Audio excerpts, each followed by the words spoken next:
วันนี้ก็ถ่ายภาพให้รับชมกันในสำนักสงฆ์น้อยๆดอกการเป็นอยู่สบายญาติโยมเราพระเจ้าประสงค์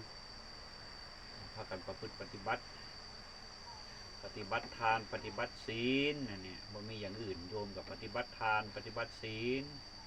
พระนี่ปฏิบัติศีลสมาธิปัญญาบาท3อย่างอันนี้ก็เป็นข้อวัดเป็นข้อปฏิบัติตั้งแต่เดิมดอกตั้งแต่พุทธเจ้าพุ่นละสอนมาครับมีศีลสมาธิปัญญาศีลสมาธิปัญญาอันนี้ก็คือของกำจัดกิเลส3อย่างอันนี้เป็นของกำจัดกิเลสก็คือความโกรธความโลภความหลงของสิ่งจะกำจัดกิเลสความโกรธความโลภความหลงก็คือว่ามีวิชา3อย่างอันนี้เป็นการกำจัด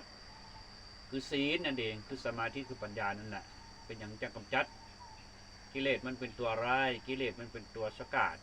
มันพาเกิดแก่เจ็บตายเวียนไปเวียนมานี่แหละญาติโยมเรามันไม่ได้ไปไส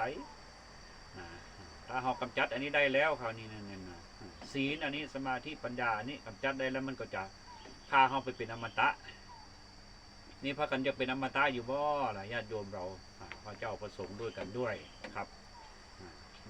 ถ้าอยากเป็นอมตะก็คือสืบวิชา3อย่างอันนี้กำจัดสิ่งที่พาเกิดแก่เจ็บตายคือกิเลส3อย่างนั่นแหละแล้วก็ไปสู่นิพพานนิพพานเป็นเมืองอมตะนิพพานเป็นบ่อนอยู่โดยถาวรโลกอันนี้แหละมันนี้บ่มีอยู่บ่อนอยู่ถาวรครับบ่มีของเจ้าของเป็นแก่นเป็นสารนี่อย่างจักอย่างแม้แต่ร่างกายของเรานี่ก็เห็นบ่ล่ะเราทิ้งมาเท่าใดร่างกายของเราก็บ่ได้จักอย่างเพราะกิเลสนี่แหละมันกระทำเอาผลงานของกิเลสดังนั้นจึงเอาผลงานของพระพุทธเจ้าฆ่ากิเลสแล้วคือศีลสมาธิปัญญาอันนี้แหละมากำจัดจึงเป็นมรรคผลนิพพานญาติโยมเราขอความสุข